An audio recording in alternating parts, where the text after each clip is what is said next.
बिस्मिल्लाहिर्रहमानिर्रहीम। अस्सलाम वालेकुम students, I hope you all are doing great.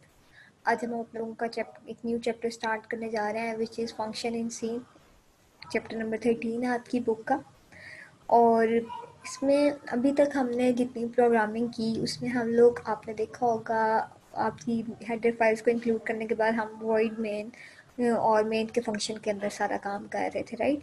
लेकिन अब हम सी लैंग्वेज में एक ऐसी अप्रोच की तरफ मूव कर रहे हैं जिसमें हम लोग कह रहे हैं कि हम मॉड्यूलर प्रोग्रामिंग का कॉन्सेप्ट यूज़ कर रहे हैं, यानी कि हम फंक्शंस का काम कर रहे हैं कि वॉइड मेन के फंक्शन के बाहर हम कुछ फंक्शंस बना सकते हैं, ठीक है। तो बेसिकली फंक्शंस इन सी के हम लोग ओवरव्यू में डिस्कस कर लेते हैं कि ये फंक्शंस का कॉन्सेप्ट कैसे आया और ये क्या है। अब इसमें इसके ओवरव्यू में जो चीज़ें मेंशन है जो आप लोगों ने कीप इन माइंड रखनी है, बेसिकली फंक्शंस का कॉन्सेप्ट क्या है कि आपने अपने प्रोग्राम को मैनेजेबल पार्ट्स में डिवाइड कर देते हैं, छोटे छोटे सॉल्यूशंस में डिवाइड कर देते हैं। जैसे कि लेट्स सपोज मैं कहती हूँ कि मैंने एक प्रोग्राम लिखना है, उस पर मैंने ऐड करवाना है, ठीक है, कोई चीज़ ऐड करवानी है, कोई चीज़ ठीक है, कोई चीज़ ऐड करानी है,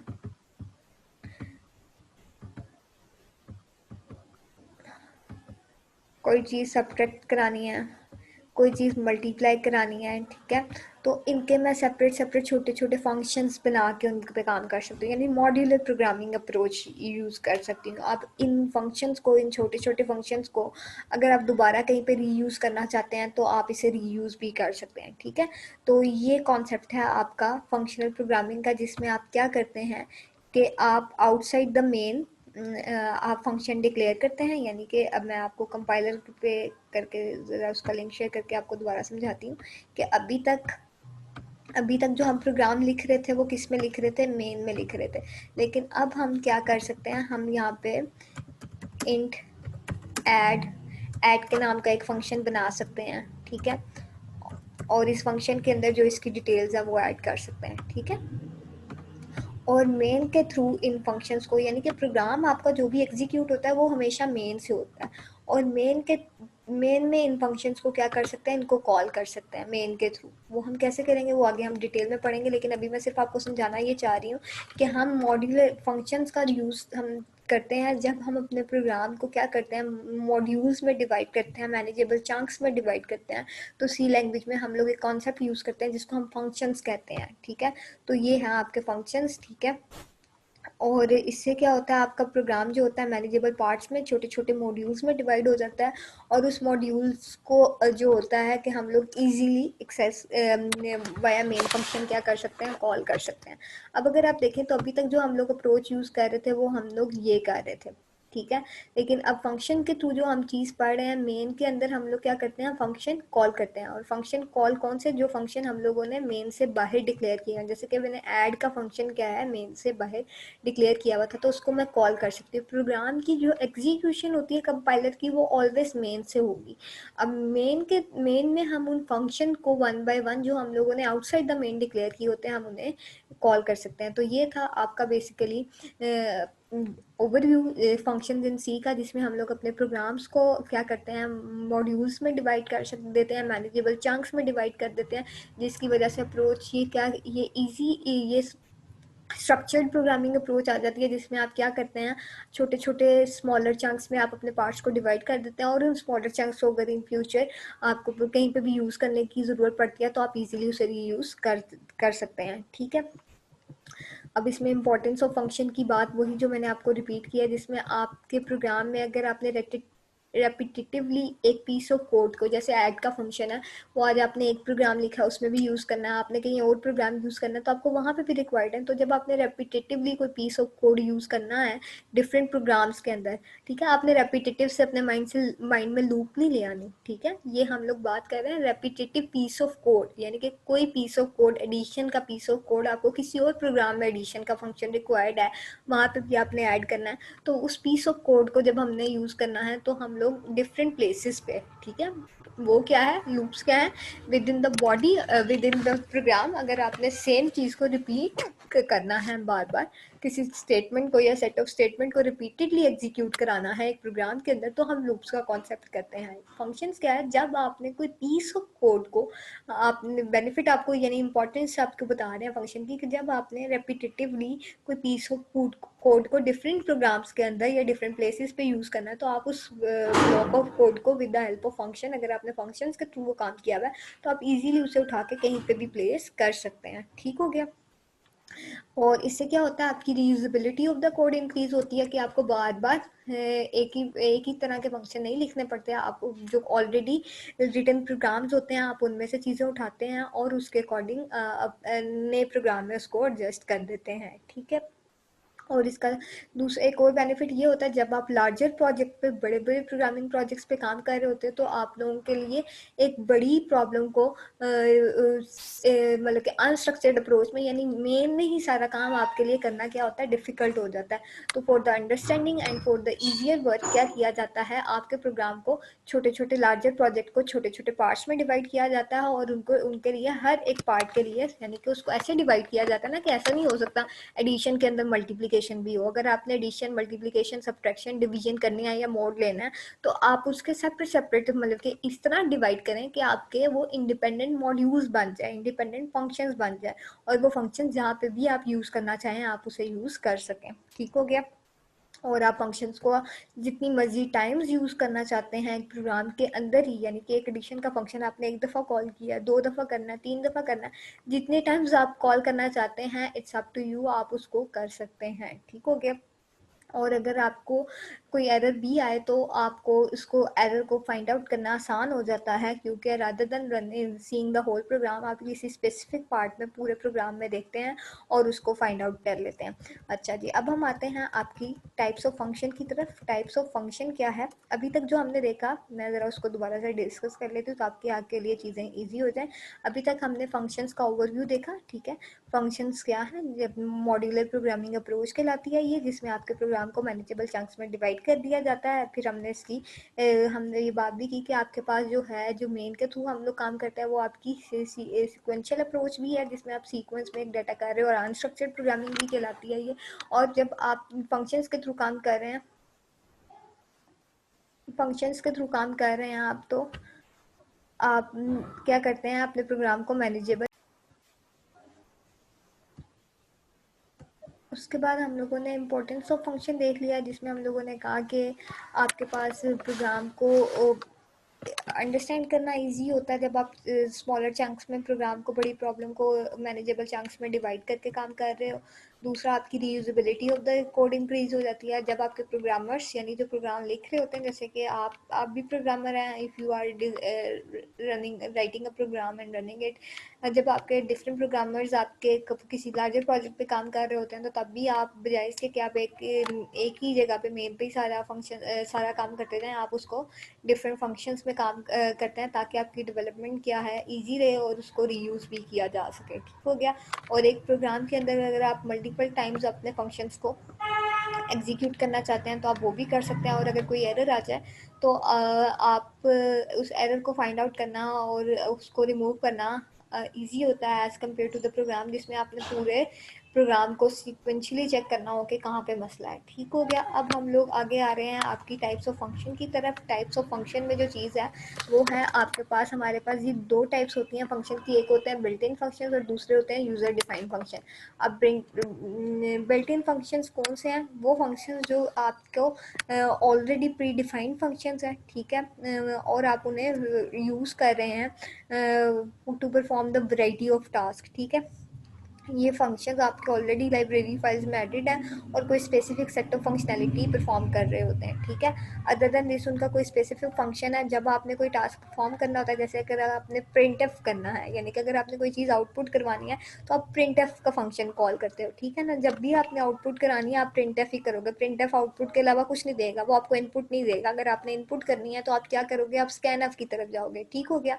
तो ये सारे फंक्शंस क्या कहलाते हैं, बिल्ट इन फंक्शन है, जो क्या कर रहे हैं, जो आपको वो जिनके जो पैकेज हैं, जो लाइब्रेरीज फाइल के साथ अटैच्ड हैं, और कुछ स्पेसिफिक सेट ऑफ टास्क जिसके लिए उन्हें डिज़ाइन किया गया, वो फंक्शंस परफॉर्म कर रहे हैं।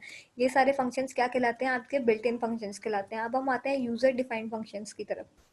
यूज़र डिफाइंड फंक्शन वो फंक्शन है जो यूज़र अपनी प्रॉब्लम को करने के लिए, सॉल्व करने के लिए डिज़ाइन करता है। जैसे कि मैंने ऐड का फंक्शन डिज़ाइन किया जो कि एडिशन का आ रहा है, सब्ट्रैक्शन, ये क्या कहलाता है, यूज़र डिफाइंड फंक्शन, जिनका नेम भी यूज़र अपनी ई से, यानी कि प्रिंट एफ, जब भी आपने आउटपुट करना है तो आप आउटपुट करने के लिए कोई और चीज़ नहीं यूज़ करोगे। आपको पता है कि सी में आउटपुट डिस्प्ले कराने के लिए, आउटपुट देने के लिए, स्क्रीन पे डिस्प्ले कराने के प्रिंट एफ होगा।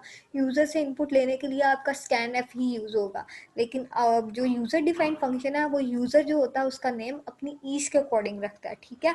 और उसकी डाटा टाइप भी, यानी कि जो भी उसकी फंक्शन की डाटा टाइप होगी, इंट है, वॉइड है, जो भी है, फ्लोट है, आप जो भी रखना चाहते हैं आप वो रख सकते हैं। ठीक हो गया। अब उसके बाद आगे आ जाए, आगे है, अब हम लोगों ने ये भी देख लिया कि यूज़र डिफाइंड फंक्शन कौन से होते हैं और आपके बिल्ट इन फंक्शंस कौन से होते हैं। बिल्ट इन फंक्शन जो ऑलरेडी आपके सिस्टम के अंदर है, जो आपकी लाइब्रेरी फाइल्स के साथ अटैच है। यूज़र डिफाइंड जो आपके यूज़र्स स्पेसिफिकली किसी भी प्रॉब्लम को सॉल्व करने के लिए जो डिज़ाइन जो फंक्शंस लिखते हैं वो यूज़र डिफाइंड फंक्शंस कहलाते हैं। अब हम आ जाते हैं राइटिंग फंक्शंस इन सी की तरफ।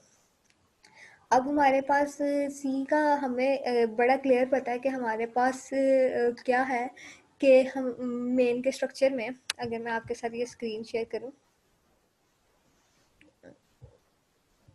कंपाइलर वाली, ओके, तो ये आप देखें कि ये था आपके पास void मेन, और ये थे इसके पैरामीटर्स, ठीक है। इसके अंदर कोई भी पैरामीटर्स पास होते हैं नहीं। अच्छा जी, ये है इसकी रिटर्न टाइप। void एक ऐसा फंक्शन void मेन, ये मेरे फंक्शन का नाम है, ठीक है। बाय डिफॉल्ट जो मेन का होता है वो मेन ही होता है। जैसे कि ये है इसकी रिटर्न टाइप, इंट एक ऐसी फंक्शन टाइप है जिसको जो कोई ना कोई वैल्यू रिटर्न कर रहा है।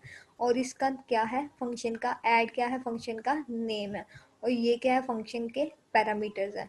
तो ये इस तरह हम फंक्शन डिक्लेयर करते हैं। फंक्शन की return type, function control, function की रिटर्न टाइप, फंक्शन का नेम, और आपके फंक्शन के पैरामीटर्स। ये पैरामीटर्स कोई वैल्यू कंटेन भी कर सकते हैं और कोई नहीं भी कर सकते, ठीक है। अब वापस आते हैं आपकी बुक की तरफ और बुक से समझते हैं कि बुक क्या कह रही है। तो हमारे पास ये देखें, इसमें भी उसने आपको बताया है कि फंक्शन कैसे लिखते हैं। आपकी रिटर्न टाइप, जैसे कि ऐड के फंक्शन में हम बताया कि हमारे फंक्शन की रिटर्न टाइप क्या है, इंट है। और ये फंक्शन का नेम जो यूज़र अपनी मर्जी के अकॉर्डिंग कोई भी रख सकता है। और इसके बाद ये पैरामीटर, इसके अंदर मल्टीपल पैरामीटर्स हो सकते हैं। और उसी तरह उसके बाद आपके पास क्या है, जो स्टेटमेंट्स होती हैं। और अगर आपका कोई ऐसा फंक्शन है जैसे कि void की कोई रिटर्न टाइप नहीं होती तो वो कुछ रिटर्न नहीं करता। लेकिन अगर आपका इंटीजर है जिसके ये कोई फंक्शन कोई वैल्यू रिटर्न करता है, तो एंड पे उसका रिटर्न एक्सप्रेशन होगा जो कि इस फंक्शन को मिलेगा by the end of function. उसके बाद है जी आपका फंक्शन का हेडर। ये जो फर्स्ट लाइन होती है ये क्या कहलाती है आपके, ये जो चीज़ है, ये जो अभी हमने डिस्कस की, फंक्शन की रिटर्न टाइप, फंक्शन का नेम और पैरामीटर लिस्ट, ठीक है। ये तीन चीज़ें होती हैं, ये क्या कहलाती हैं, फंक्शन का हेडर। रिटर्न टाइप देखें, यहाँ पे वो बता रहा है कि रिटर्न टाइप क्या होती है। Return type can be any valid data type, ठीक है। जो भी आपकी डाटा टाइप्स आपने पढ़ी हैं वो क्या हैं आपकी, कोई ना कोई रिटर्न टाइप देती है। If the function does not return a value, the return type is specified by the keyword void। अगर कोई ऐसा फंक्शन है जो कोई भी वैल्यू रिटर्न नहीं कर रहा, तो उसकी जो रिटर्न टाइप होगी वो void होगी। यानी कि हमारे पास जो void मेन का प्रोग्राम था वो क्या करता, कोई भी वैल्यू अपने एंड पे रिटर्न नहीं करता, ठीक है। हमने कभी एंड पे कोई ऐसा एक्सप्रेशन नहीं करा जो कोई वैल्यू रिटर्न कर रहा, तो इसलिए हम लोग क्या करते हैं, उसको क्या रखते हैं, वॉइड रखते हैं, ठीक है। और उसके बाद वो कहते हैं कि अगर आपके पास कोई ऐसा फंक्शन है, a function that has no parameter specifies the keyword as its parameter.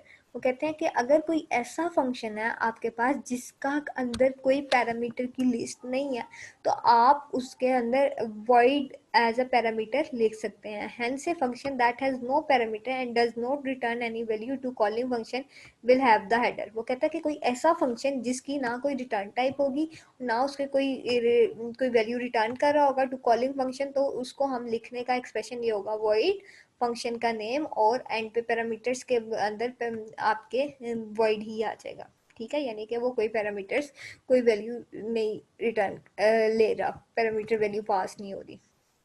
ठीक हो गया। और वो कहते हैं कि लेकिन ये जो वॉइड का कीवर्ड है, अगर आप देखें इसमें भी, जब मैं आपको दोबारा उस पर लेके जाती हूँ,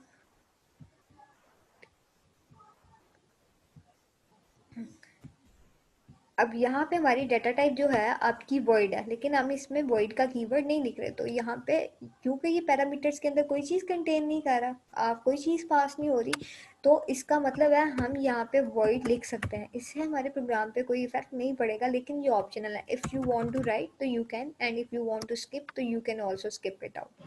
दोबारा चलते हैं आपकी बुक की तरफ। अब आ जाते हैं फंक्शन की बॉडी की तरफ। ठीक हो गया। फंक्शन की बॉडी के अंदर हम सिंपली वही, यानी कि जब आपने फंक्शन डिक्लेयर कर लिया तो आप कर्ली ब्रेसेस के अंदर आ जाते हैं, और इस ब्रेसेस के अंदर आप फंक्शन की बॉडी के अंदर जो भी आप वेरिएबल डिक्लेरेशन करना चाहते हैं। अच्छा, इसमें इंपॉर्टेंट चीज़ ये है कि अगर आप, जैसे मैंने एक ऐड का फंक्शन बनाया है, मैं दोबारा उधर ही चली जाती हूँ आपके कंपाइलर पे। अब लेट्स सपोज अगर मैं यहाँ पे ऐड का मैंने फंक्शन बनाया और यहाँ पे मैं इंट ए ले रही हूँ और बी ले रही हूँ, तो ये जो मेरे इसके वेरिएबल है ना, वो सिर्फ इसी फंक्शन के अंदर यूज होंगे। मैं इसके अंदर ए यूज विदाउट डिक्लेयरिंग नहीं कर सकती। इसका यूज सिर्फ इतना है कि ये अपनी इसी स्पेस के अंदर, इसी फंक्शन के अंदर रहेगा। तो ये है फंक्शन की बॉडी, जिसके अंदर आपने जो भी लिखना है, जो भी एग्जीक्यूट कराना है, आप करवा सकते हैं। इसके अंदर आपने वेरिएबल डिक्लेरेशन करनी है, इनिशियलाइजेशन करनी है, कोई प्रिंट एफ करना है, कोई स्कैन एफ करना है, कोई आपने ऑपरेशन परफॉर्म करना है। ठीक है, आपने जो भी करना है आप वो सारा काम इसकी बॉडी के अंदर कर सकते हैं। लेकिन अगर आपने ये फंक्शन, आपने क्या किया है, अगर आपने ये फंक्शन इस प्रोग्राम के अंदर डिक्लेयर किए हैं, ठीक है, तो ये सिर्फ यहीं पे यूज होंगे। लेकिन अगर आपने आउटसाइड द प्रोग्राम अगर फंक्शन डिक्लेयर किए हैं, मेन में फंक्शन डिक्लेयर किए हैं, तो वो क्या है, एक्सेसिबल है थ्रू आउट द प्रोग्राम। वो आगे लोकल और ग्लोबल वेरिएबल का स्कोप है, जो हम आगे डिटेल में पढ़ेंगे, आपका टॉपिक है वो। ठीक है, तो वापस आ जाएं अपनी बुक की तरफ और इसको दोबारा से समझें। उसके बाद फंक्शन की बॉडी क्लियर होगी और उसके बाद है रिटर्न एक्सप्रेशन। रिटर्न एक्सप्रेशन, जैसे कि हमने कहा था कि वॉइड एक ऐसा फंक्शन होता है जो कि कोई ना कोई वैल्यू एंड पे रिटर्न नहीं करता, लेकिन अगर हमारे पास इंट डाटा टाइप है तो इंट पे जो वैल्यू क्या करता है, रिटर्न करता है। इसकी स्टेटमेंट पढ़ते हैं, when the return statement is executed, expression is evaluated and returned as the value of function. Execution of the function stop when the return statement is executed, even there if there are other statements still remaining in the function body। यानी the moment आप return expression execute होता है, उसके बाद भी अगर कुछ लिखा हुआ है तो वो क्या हो जाता है, मिटिगेट हो जाता है, और आपका फंक्शन क्या करता है, फंक्शन रिटर्न हो जाता है टू द मेन। तो ये चीज़ है आपकी रिटर्न स्टेटमेंट, हम लोग तब यूज़ करते हैं जब हम लोग उस फंक्शन को एंड करना चाहते हैं।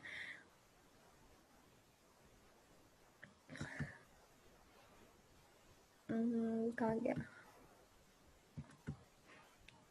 तो ये था आपकी रिटर्न स्टेटमेंट। और इस तरह आज के लेक्चर में अभी तक जो हमने देखा, अभी आज के लेक्चर के लिए इतना ही काफ़ी है, बाकी की चीज़ें डिटेल में हम लोग आगे डिस्कस करेंगे। आज की लेक्चर में हम लोगों ने समझने की कोशिश की कि हमारे पास फंक्शंस क्या होते हैं प्रोग्राम रन करके, और बाकी सारी चीज़ें वो हम आगे देखेंगे। हमारे पास फंक्शंस क्या होते हैं, हमने उनका ओवरव्यू देखा, और उसके बाद हम लोगों ने देखा कि हमारे पास इंपॉर्टेंस ऑफ फंक्शन क्या है, किस तरह फंक्शन यूज़ हो रहे हैं। उसके बाद हमारे पास टाइप्स ऑफ फंक्शन कौन कौन सी होती हैं, दो होती हैं, एक होती है यूज़र डिफाइंड और एक होते हैं बिल्ट इन फंक्शन।